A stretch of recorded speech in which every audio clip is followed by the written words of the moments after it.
नाराज। एक पत्रकार के कथित व्हाट्सएप चैट को लेकर कांग्रेस मोदी सरकार पर हमला बोल रही है। कांग्रेस के बड़े नेता इस वक्त एक प्रेस कॉन्फ्रेंस कर रहे हैं, सीधे आपको लिए चलते हैं। Balakot and episode of Pulwama has taken place, then I think it's most unfortunate.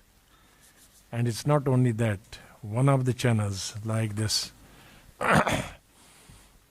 the channel who is involved in this entire controversy, and is another channel, have bypassed in the past also the auction system put in place by Prasar Bharati to gain viewership on the DD free dish. The two channels did not pay the fee to Doordarshan to book slots in the free DTH service with the help of Dish TV, a private DTH service.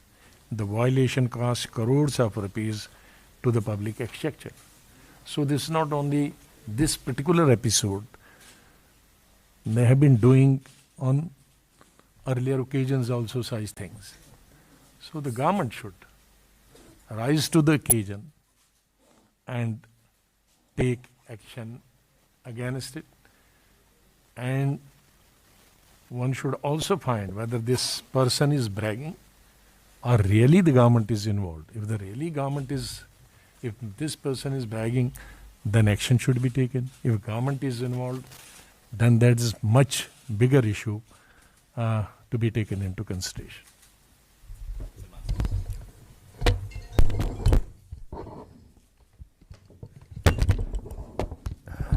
मित्रों, मैं आपकी आज्ञा से मैं जो न्यायिक व्यवस्था है उसके संदर्भ में जो कुछ सामने आया है उस पर कुछ शब्द बोलना चाहूँगा।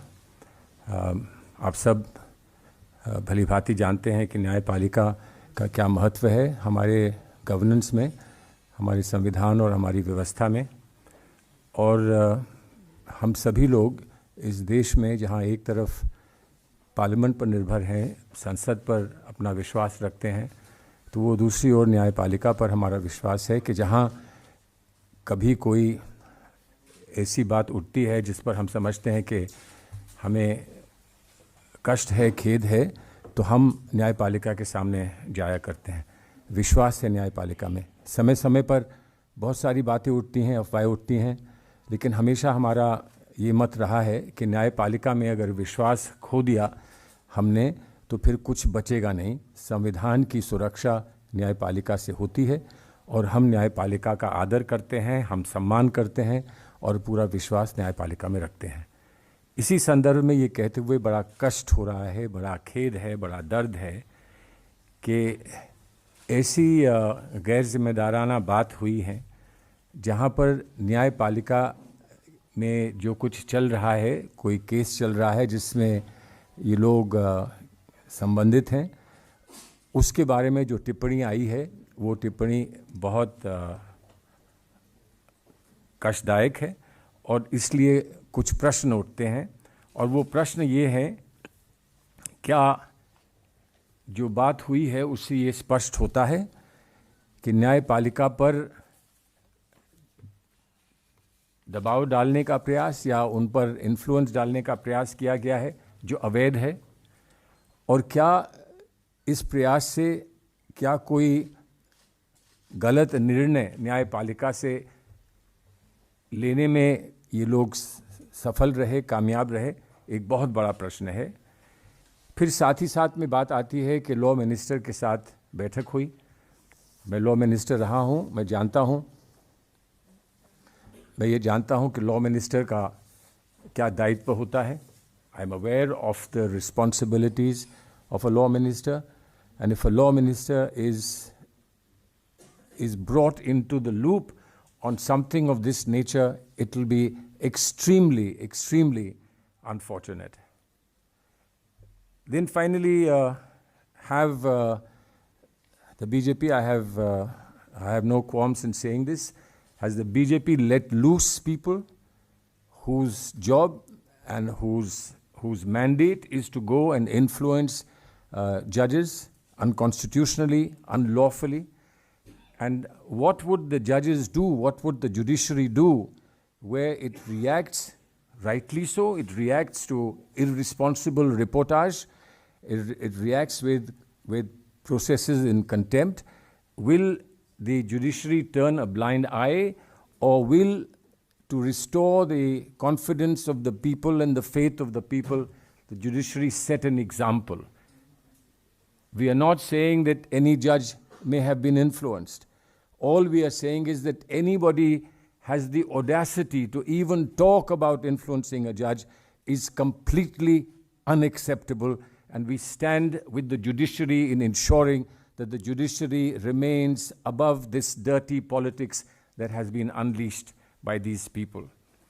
हम इसको न्याय का मंदिर मानते हैं. We believe the courts are temples of justice, और temples of justice में न्यायपालिका में एक न्याय के मंदिर में आस्था के साथ हम जाते हैं, आस्था उसमें रखते हैं. इस आस्था को ठेस लगी है. This faith that we have is being dented and is being attacked, and therefore we are extremely, extremely saddened and extremely upset by the judge. मैं उससे कोट कर रहा हूँ, शायद आप लोगों को ये नोट दिया जाएगा. By the judge. फिर क्या बचेगा इस देश में अगर ये बात सच हो जाती है कि जजेस खरीदे जा सकते हैं? दूल्हा बिकता हुआ हमने सुना है फिल्म, लेकिन जज बिकेगा ये हमने कभी नहीं सुना. क्या अब ये भी हमको इस देश में देखना पड़ेगा? दूसरा, एक मैं पर्सनल नोट पर कुछ कहना चाहता हूँ. This is something that has really hurt me. It's about departed important leader who has spent many years with my senior colleagues here in Parliament, who had a good relationship. We had differences, political differences across party lines, but I'm talking about late law minister who was my predecessor as well in many ways, late Mr. Arun Jaitley. He was respected at the bar. We respected him at the bar, and he was respected in Parliament, irrespective of the differences we had across political lines. I think I will not be wrong in saying that if there was a channel of communication, even when there were very divided positions taken in Parliament, he was always, and I'm sure that Azad Saab would confirm this, that he was always willing to hear. And in that sense, one can say that he was an important pillar of parliamentary democracy that we valued and we cherished. The kind of conversations that have come about him is deeply saddening, very hurtful. To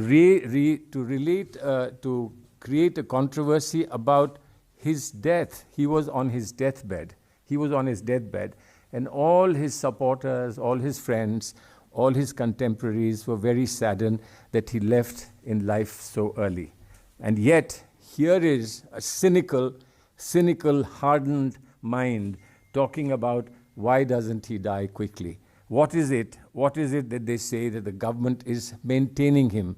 In other words, कि उनको जिंदा रखने का क्या प्रयास हो रहा है जब प्रधानमंत्री को बाहर जाना है, जल्द देश छोड़कर कहीं और दौरे पर जाना है, तो उनको जीवित रखने का ये क्या प्रयास है, ये क्या ढोंग है?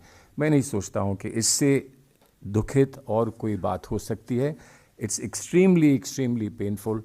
If this is how they treat their own people, and I don't know how many favors they may have received from him during his career, but if this is how they treat their own people, how would they treat ordinary people in this country? How will they? ये नरेंद्र मोदी का अपना Lutyens gang सामने दिख रहा है, जिसके प्रमुख CEO है Arnab Goswami.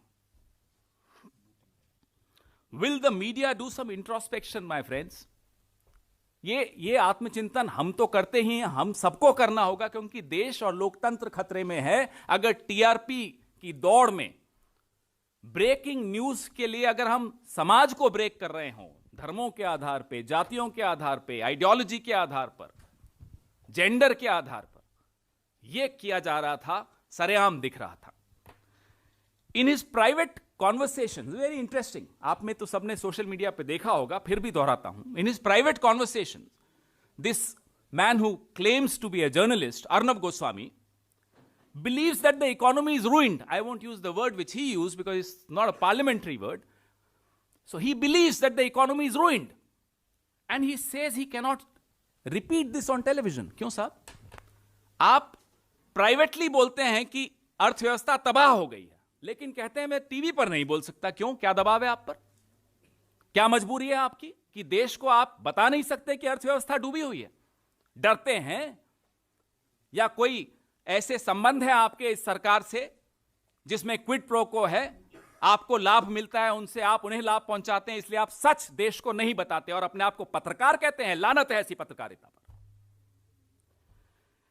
Did the details of the military operation, Antony Saab, Shinde Saab briefed you on the protocols to deal with sensitive military secrets.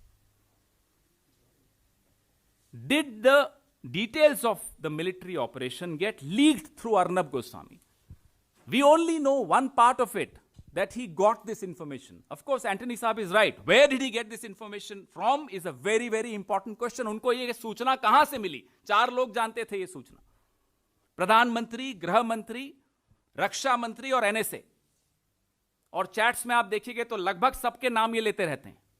हम जानना चाहते हैं सूचनाएं अर्नब गोस्वामी को कहां से मिली और ये सूचनाएं अर्नब गोस्वामी ने कहां कहां दी. क्योंकि अभी तो हमें सिर्फ पार्थोदास गुप्ता के बारे में मालूम है कि उनको दी. हमें क्या मालूम ये सूचनाएं कहां गई थी? ये देश कई रात सोया नहीं था अभिनंदन वर्तमान की चिंता में. ये देश दुखी था, मातम में था. और ऐसे में अगर कोई व्यक्ति तालियां बजा रहा हो, खुश हो रहा हो 40 लोगों की शहादत पे, और ऐसे में वो व्यक्ति सूचनाएं का आदान प्रदान कर रहा हो जो कि मिलिट्री सीक्रेट्स की सूचनाएं हो, तो माफ कीजिएगा, बहुत देर हो गई है इंक्वायरी में. ये बहुत पहले हो जाना चाहिए था. कोई भी व्यक्ति देश और लोकतंत्र और राष्ट्रीय सुरक्षा से बड़ा नहीं होता है. Does the Prime Minister, Home Minister, in fact the entire government have any moral, political, constitutional right to continue in office after such damning revelations? We ask. We demand that the Prime Minister should come clean on these accusations immediately in order to restore the severely damaged credibility of the highest office of this country. Questions? Please focus only on this, nothing else, because we don't want any distraction. Thank you Pawan ji. आप लोगों ने विस्तार से सुना. मैं आग्रह करूंगा, उन्होंने कहा ही आपको कि हम रोज आपके सवाल लेते हैं. आज मुद्दे की गंभीरता का आदर करते हुए सवालों को इसी मुद्दे पर रखें. I'll come to you. Okay. Let her be back. Ji, Samya. And who do you address the question to? आजाद साहब आप ही. Because he has to go, so. I'm not well. Cold हुआ है उनको.